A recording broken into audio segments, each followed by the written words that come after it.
한층 취재 쌍심지의 신승훈입니다. 올 상반기 우리 사회의 관심은 4.13 총선에 쏠렸습니다. 총선이 끝난 지금까지도 그 여파가 남아있는 것 같습니다. 그런데 선거라는 중요한 권리와 의무가 행사되는 사이 우리 곁에는 많은 불합리한 일들이 발생하고 있습니다. 오늘 쌍심지는 권리와 의무의 관점에서 스쿨존과 북촌 문화특구에 대해서 짚어보겠습니다.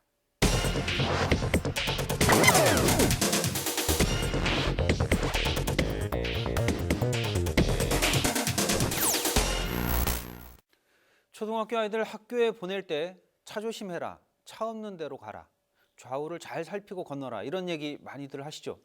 그렇게 말을 해도 아이들은 골목골목에서 자동차를 코앞에서 맞닥뜨리는 일을 겪게 됩니다. 그래서 아이들의 안전을 위해서 스쿨존 제도가 생겨났는데요. 그런데 아이들에게 안전지대가 되어야 할 스쿨존에서 숨지거나 다치는 어린이들이 해마다 늘고 있습니다.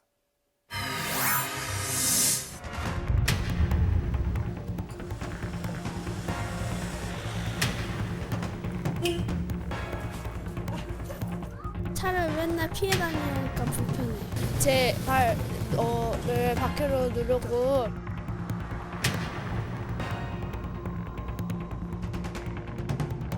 아무래도 위험성이 아무래도 커요. 지나다니는 게 불편하다.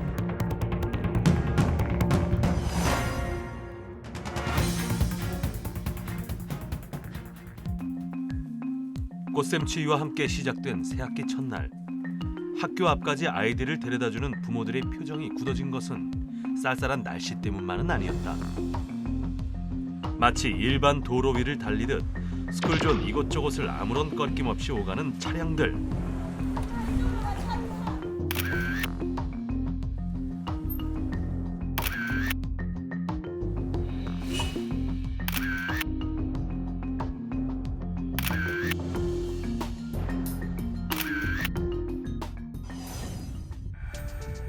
이곳은 경기도 의정부시 주택가에 위치한 한 초등학교.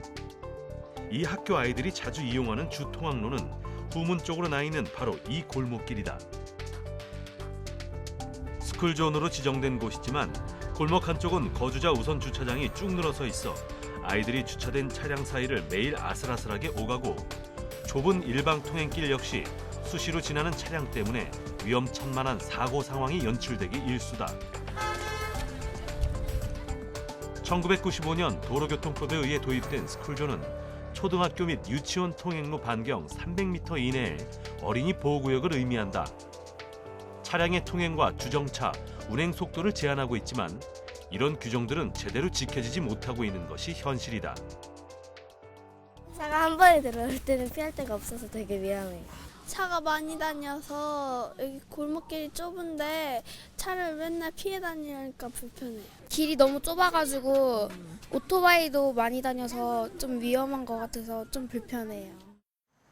녹색 어머니회 등 이 학교 학부모가 중심이 되어 통학로 안전 지킴이를 자처하고 있지만 한계가 있을 수밖에 없다.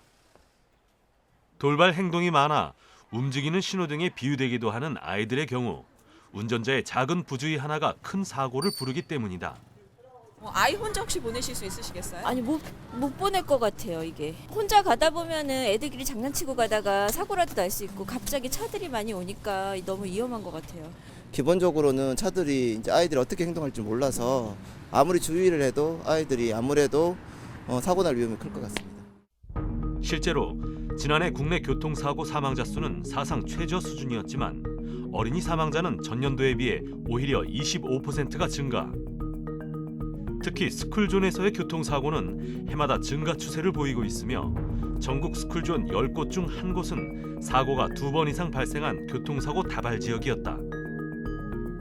후문 통학로만큼이나 상황이 심각한 것은 학교 정문 쪽 통학로도 마찬가지. 불법 주정차된 차량이 빽빽하게 들어차 아이들이 지나다니기조차 쉽지 않다. 스쿨존 내 주정차는 불법이지만 어린이 보호 차량인 학원차들마저 불법 주정차를 일삼아 학교 측에서도 고민이 깊다. 애들 자전거도 제재를 하고 있어요. 주차랄지 정차랄지 차들이 왔다 갔다 하고 도로는 좁고 그런 데서 자전거 타고 다니면은 위험하잖아요. 아마 자전거 개방을 했으면은 사고 많이 났을 거예요. 교문주의로 주정차 문제는 좀 심각하다. 본인들이 알아서 스스로 그래 하면 좀 좋겠다 그런 생각도 들고 또 이제 관공서 같은 데서도 좀 홍보가 좀 많이 됐으면 좋겠다 이제 그런 생각은 하고 있어요. 하굣길 상황은 더욱 심각하다. 한꺼번에 몰려나온 아이들과 불법 주정차한 차량들이 뒤엉켜 아찔한 사고 상황이 벌어질 뻔한 적도 여러 차례.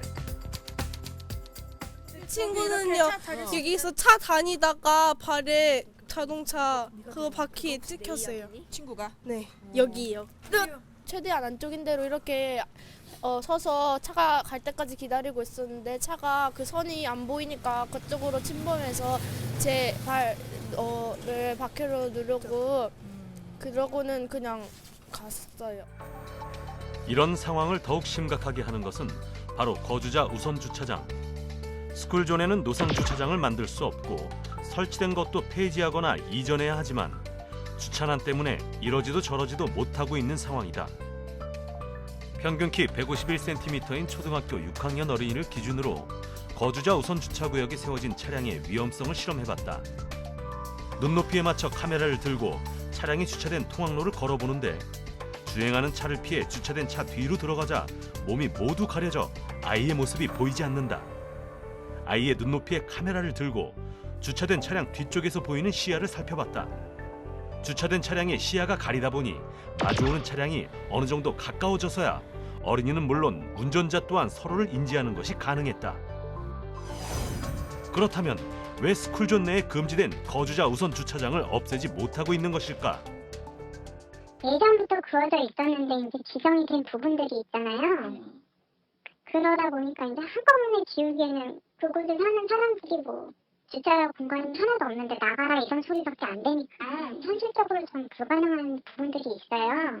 주택은 그대로 있고 차량 보유 수단은 점점 늘어나다 보니까 불법 주차만 양산을 하게 되는 상황이에요. 지금 뭐 거주자를 지워오게 된다면 현실적으로 봤을 때 그러면 더 이제 뭐 소방도로 확보하기가 더 어렵다 보니 현실적으로 지울 수 없는 부분들이 좀 있어요.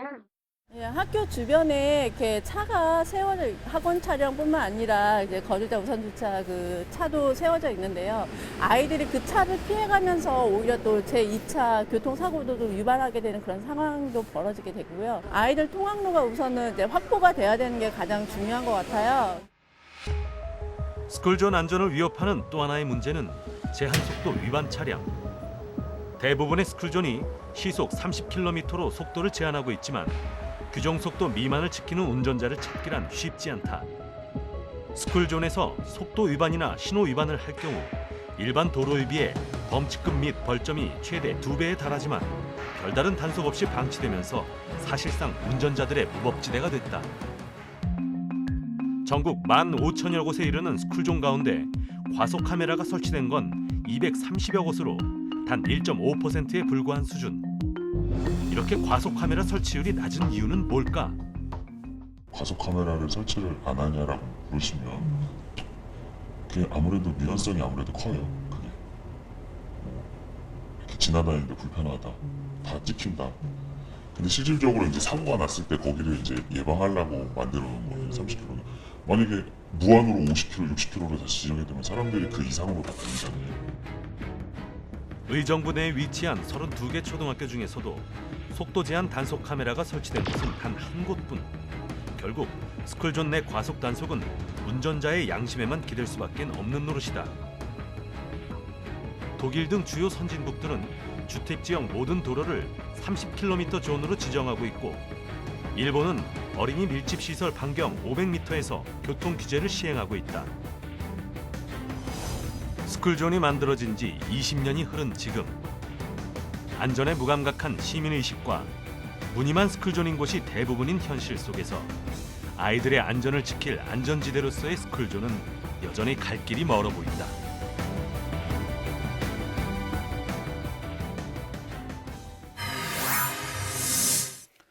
네, 이렇게 보신 것처럼 안전의 사각지대가 된 스쿨존 문제와 관련해서 어린이 안전학교 대표를 맡고 계신 가천대학교 도시계획학과 허욱 교수님과 얘기를 나눠보도록 하겠습니다. 네, 안녕하십니까? 예, 안녕하세요. 예.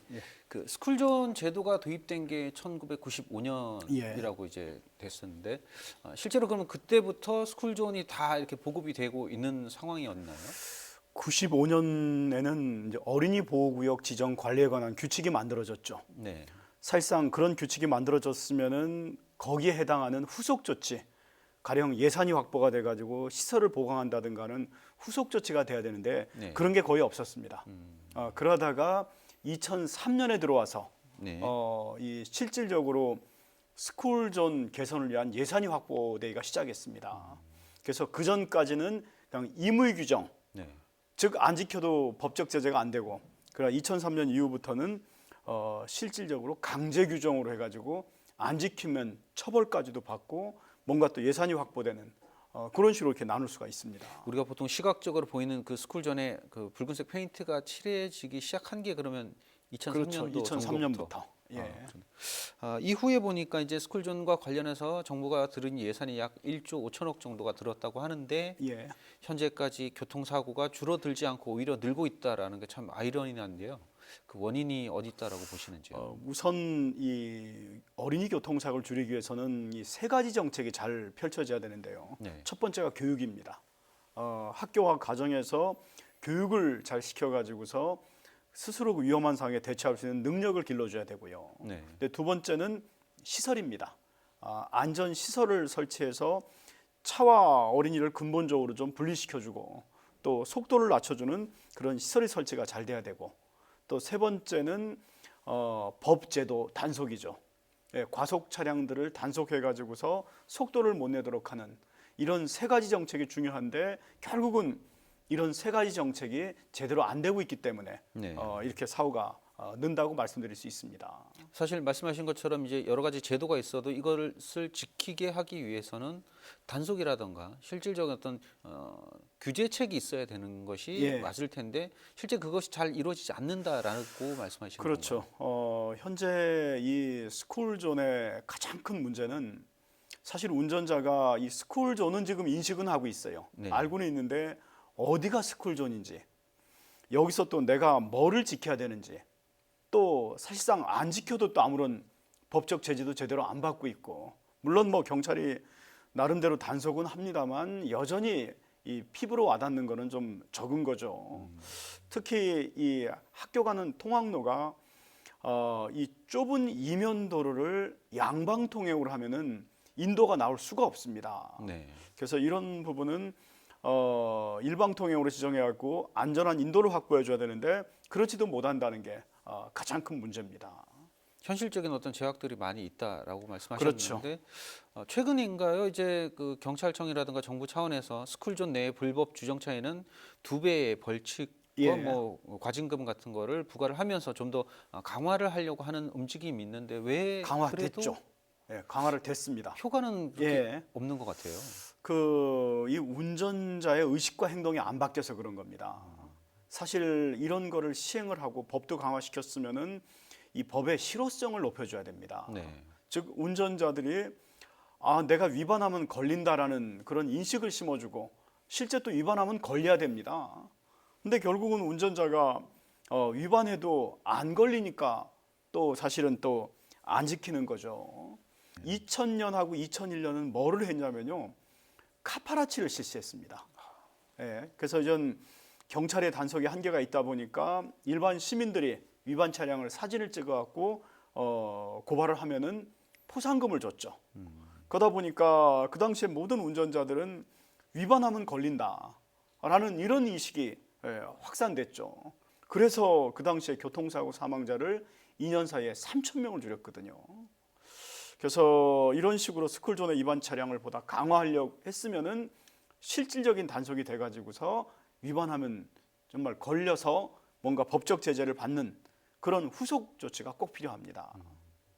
사실 그런데 이제 그 지역에 차량을 운전하시는 분들이 그 학교 다니는 아이들과 어떤 식으로든 연관이 돼 있는 분들이죠. 그렇죠. 학부모님일 수 있고요. 네네. 예, 그래서 사실상 결국은 운전자가 이 스쿨존에 대한 내용을 지켜주셔야 됩니다. 사실 우리 어린 자녀를 둔 운전자분들도 내 자녀가 교통사고 나면 어쩌나라는 불안해하시면서 정작 자신은 또 남의 아이의 생명을 위협하는 또 다른 그런 과속 난폭 운전자가 일 수가 있거든요. 네. 이제 그런 면에서 정말로 우리 운전하시는 분들이 뭐 다른 지역도 그렇게 해주셔야 됩니다만 스쿨존만이라도 꼭 좀 서행 방어 운전해 주시는 그런 노력이 꼭 필요합니다. 이 스쿨존 문제는 각각 학교의 현장에 맞는 노력이 필요한 상황입니다. 실제로 학부모와 지역사회가 합심해 스쿨존 제도의 빈 공간을 채워주는 사례를 만났습니다. 이곳은 아이들 이동이 많은 등교 시간대 학교 앞 시간제 차량 통행 제한을 실시하고 있는 서울의 한 초등학교. 학교의 위치상 막히는 도로를 피해 통학로로 진입하는 차량이 많아서 그만큼 사고의 위험도 높았던 곳이다. 때문에 아이들이 주로 이동하는 등교 시간대에 차량 진입을 막아 사고 위험 요소를 원천 차단했다.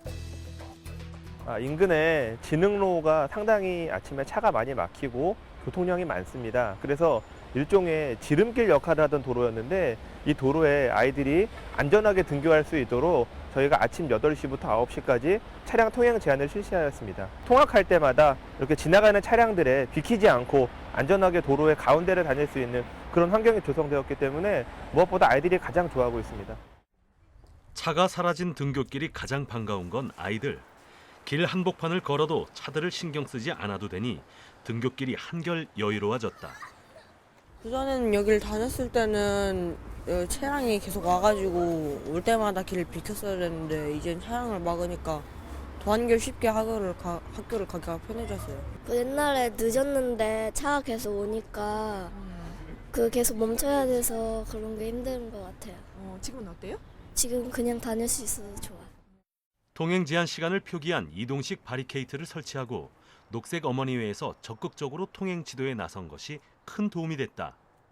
다른 지역에 보면 적극적으로 이런 간판은 세워놓질 않으시더라고요. 그냥 어머니들 나와서 그냥 통제 깃발만 듣고 안전 깃발만 듣고서는 이렇게 하시는데 그게 오히려 좀 도움이 안 되는 것 같아요. 딱 이렇게 표지판을 딱 세워놓음으로 인해서 인식이 빨리 되는 것 같아요. 저 멀리서도. 네네네. 민원이 다수 발생하는 민감한 사업이지만 주민들의 적극적인 도움이 있었기에 성공적인 정착이 가능했다. 어른들이 해줄 수 있는 게 별로 어려운 게 없다고 생각합니다. 그냥 좀 아침에 아이들 학교 가는 길이라도 좀 더 안전하게, 편안하게. 뭐 그게 어른들이 도와줄 수 있는 가장 기본적인 길. 그러니까 뭐 저런 걸 막아놨다고 투덜거릴 게 아니라 이 길이 먼저 우선적으로 중요한 건 아이들이 다니는 길이란 것만 인지해 주는 거. 그게 가장 큰 도움 아닌가 싶습니다. 이 학교 후문 통학로는 아이들이 마음껏 뛰어놀 수 있는 공간이라는 뜻의 아마존 사업이 완료돼 안전은 물론 아이들에게 학교 가는 즐거움을 느끼게 해주는 통학 환경이 만들어졌다. 초등학교 앞 일부 공간을 노란색으로 채워 만든 옐로우 카펫은 운전자에게는 안전에 대한 경각심을 주고 어린이에게는 안전한 공간을 제공하는 의미를 담고 있다. 밤에 여기 그 학원 끝나고 오는 애들이 있으니까 여기 차가 오면 위험하니까 여기 불빛이 커지거든요, 밤에. 그럴 때 이제 차 여기에 어린이 있다고 주의를 하라고 하는 거예요. 국제아동인권센터의 제안으로 시작된 옐로우 카펫은 어린이 교통 안전을 지키는 대안으로 주목받으며 전국적으로 확대되고 있는 추세다. 우리나라 아동 사망 사고 중에서 44%가 교통사고고 81%가 횡단보도 관련 사고입니다. 그 주 원인을 보니 아이들이 갑자기 횡단보도로 뛰어나가고 운전자가 아이들을 보지 못하는 게 주 원인이거든요. 그러면 반대로 아이들이 안전한 곳에 머무르게 하고 운전자가 잘 보게 하면 되기 때문에 옐로우 카펫이라는 디자인을 고안해 냈습니다. 옐로우 카펫을 보시면 외부하고 차별되는 노란색 공간이 있잖아요. 그러면 그런 공간성이 주어졌을 때 사람들은 그 안에 머무르고 싶게 만드는 너치 효과가 있습니다. 심리적인 효과죠. 그걸 통해서 아이들이 그 안에 머무르게 하고 또 벽과의 그런 색깔 대비 때문에 운전자 입장에서는 아이들의 시인성을 높여 줌으로써 그 사고의 주 원인을 해소해 주는 거죠. 옐로우 카펫 사업은 관과 기업, NGO, 학부모, 학교가 다 함께 어린이 안전을 위해 힘을 모았다는 데 의미가 크다. 옐로우 카펫이 필요한 장소도 모두 마을 주민들이 조사를 하시면서 후보지를 정하세요. 그런 주인의식이 있는 주민들이 사는 마을과 그렇지 않은 마을은 분명히 안전에 대해서 달라질 수밖에 없다라고 저희는 그런 효과가 옐로카펫의 직접 효과 못지않게 크다고 생각을 합니다. 새 학기 서울의 한 초등학교에서는 지구촌 청소년연맹 소속 아청 안전지도사들의 통학로 안전점검이 실시됐다. 제가 볼 때 그 초등학교 통학로라는 게 안전의 가장 상징적인 장소고 또 바로 밑이라고 생각됩니다. 그래서 우리 아이들이 신학기를 맞이해서 좀 안전하게 학교를 다닐 수 있도록 뭐 그런 뜻에서 지금 안전 점검을 하게 됩니다. 서울시 교육청의 지원으로 진행된 이번 안전 점검은 교통 안전을 비롯해 범죄 예방, 생활 안전 3개 부문에 대한 진단이 이루어졌다. 예, 선생님 죄송합니다. 지금 서울시교육청하고 학교 통학로 안전점검을 하고 있거든요. 네, 그래서 CC 카메라라든가 이게 그 마이크 스피커폰이 잘 되는지 확인차 전화드렸습니다. 소리 잘 들립니다. 네, 고맙습니다. 특히 이 통학로 안전 점검은 아청 안전 지도사는 물론이고 학부모까지 참여시켜 아이들의 통학 안전에 대한 공감대를 넓히고 있다. 점검 결과를 교육청에다 다 취합해서 우리가 다 자료 제공하면은 교육청에서 각 지자체 또 경찰관서 또 각 학교에다가 관련 내용을 보내서 그런 시설을 개선하도록 권고하고 그걸 중간중간 또 점검하고 할 예정에 있습니다. 스쿨존은 어린이들의 안전을 지키고자 사회가 만든 약속이다. 아이들을 보호하고자 만든 스쿨존에서 어린이가 교통사고를 당해 목숨을 잃거나 다치는 일이 없도록 우리 사회 모두가 나서야 할 때다.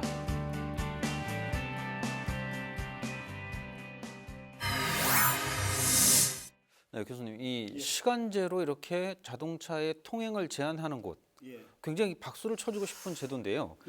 이곳 같은 경우는 아무래도 지역 주민들의 협조가 없으면 불가능하지 않았을까 이렇게 생각이 됩니다. 사실 지금 이 어린이 보호구역 지정 관리에 관한 규칙에 보면은요, 아이들 등하교 시간대는 차량 통행 제한까지도 할 수 있습니다. 네. 좀 전에 그 세검정 초등학교에 아주 참 좋은 예를 봤는데요.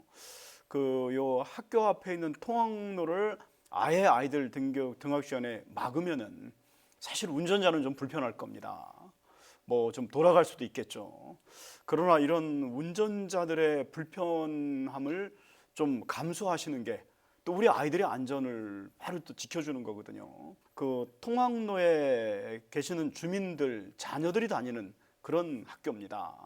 그래서 나의 이런 불편함이 우리 자녀의 안전과 직결된다는 생각을 가지시고서 좀 적극적으로 동참을 해주셔야 됩니다. 네, 결국 이제 스쿨존 제도의 성패 여부 자체가 단순히 단속을 강화하는 것 이외에도 지역사회가 얼만큼 참여할 수 있는가에 달려있다 이렇게 볼 수도 있는 거죠. 어린이 교통사고 예방을 해서 이 지역 주민들이 적극 참여를 해주셔야 되는데요. 그 몇 년 전에 광명의 한 초등학교에서 참 너무나 안타까운 사고가 있었습니다. 이 1학년 아이 2명이 하굣길에 신발 주머니 갖고 장난을 치다가 불법 주정차에 놓은 차 밑으로 신발 주머니가 들어간 겁니다. 한 아이는 그걸 끄내려 들어갔고요. 다른 아이는 뒤에서 지켜보다가 차가 뒤로 급 후진해가지고 2아이가 사망하는 정말로 안타까운 그런 사고가 있었습니다. 그래서 사실 선진국 같은 경우는 차 밑에 물건 들어가면은 항상 운전자한테 가서 차 밑에 제 물건 들어갔어요, 꺼내주세요 라고 하도록 교육을 시키고 있거든요. 학교와 가정에서요. 또 거기 주변에 지나가는 행인들도 많았는데 좀 지역 주민들이 차 밑에 물건 꺼내러 갈 때 정말 좀 나서갖고 위험하다는 거 알려주면서 우리 어른들이 꺼내준다라든가 아니면 운전자한테 이렇게 아이가 꺼낸다는 걸 알려준다라든가 그래서 이런 위험한 거를 발견했을 때 내 자녀라는 생각을 갖고 서로 돌봐줄 수 있는 그런 사회적 분위기, 이건 뭐 아주 중요한 거죠. 내가 결국 돌봐주면은 내 아이도 누군가의 그런 돌봄을 받아서 사고 위험을 낮출 수가 있는 거죠. 그래서 지역 주민들의 이런 협조와 참여는 꼭 필요합니다. 또 지적하신 것처럼 아이들도 학생들도 이렇게 보행과 관련된 교육을 꼭 필수적으로 받아야 할 그런 필요성이 있을 것 같아요. 예, 현재 이 스쿨존 사고의 80% 가까이가 보행 중 사고입니다. 그러니까 안전하게 보행하는 방법만 확실하게 알고 있다면은 80% 사고는 다 줄일 수 있다는 거죠. 그래서 저는 이 프랑스에서 초등학교 1학년에 입학하면은 보행자 면허증을 주는 교육을 합니다. 그래서 이 안전하게 보행하는 방법을 철저하게 교육을 시키고 또 각각의 그 위험 상황에서 내가 어떻게 안전하게 행동하는지를 철저하게 교육을 시킨 다음에 이런 교육을 다 이수해서 시험에 합격하면은 보행자 면허증을 줍니다. 흔히 우리 프랑스의 축구 영웅 지단, 이 지단이 보행자 면허증의 대부로 불릴 정도로 이 보행자 면허증을 우리가 확산하는 데 앞장서고 있는데요. 네. 그 정도로 이 보행 안전 교육은 아주 중요합니다. 네. 그러면 이제 아직은 이제 교육이 안 된 아이들도 많다 보니까 교수님께서 아이들이 꼭 알아야 될 보행 안전 수칙 몇 가지만 좀 짚어주신다면요. 예, 선진국에서 당신 자녀가 교통사고 날까 불안하면은 3가지 습관을 길러주라는 말이 있습니다. 이 3가지 습관만 길러주면은 보행 중 사고는 정말로 다 줄일 수 있습니다. 네. 첫 번째는 우선 멈추는 습관입니다. 항상 길을 건널 때 뛰지 말라는 거죠. 네. 그래서 우선 멈춘 다음에 우선 멈춰야지만 차가 오는지를 볼 수가 있는 거죠. 첫 번째가 우선 멈추는 습관, 두 번째가 가장 중요한데요. 아이 컨택트라고 해서 운전자와 눈 맞추는 습관입니다. 네. 운전자와 눈을 마주쳐서 그 차가 멈추는 것을 확인하고 가는 습관이죠. 녹색불에 건너라고만 하지 마시고 녹색불이 들어와도 그냥 지나치는 차가 있거든요. 네. 그래서 반드시 그 차가 멈추는 것을 확인하고 가는 운전자와 눈 맞추는 습관. 마지막 3번째는 길을 건너는 동안 차를 계속 보면서 건너는 습관입니다. 우리 아이가 길을 건너는데 운전자가 브레이크 밟으려다가 엑셀을 밟을 수도 있는 겁니다. 그래서 항상 길을 건널 때 차를 보면서 건너는 습관. 이 3가지 습관만 길러주시면은 보행 중 사고는 다 예방이 가능합니다. 네. 아무튼 이 스쿨존 문제는 많은 관심도 필요하고 지역사회 참여도 필요하다. 이런 좋은 말씀을 좀 해주셨습니다. 지금까지 가천대 도시계획학과 허욱 교수님이셨습니다. 감사합니다. 예.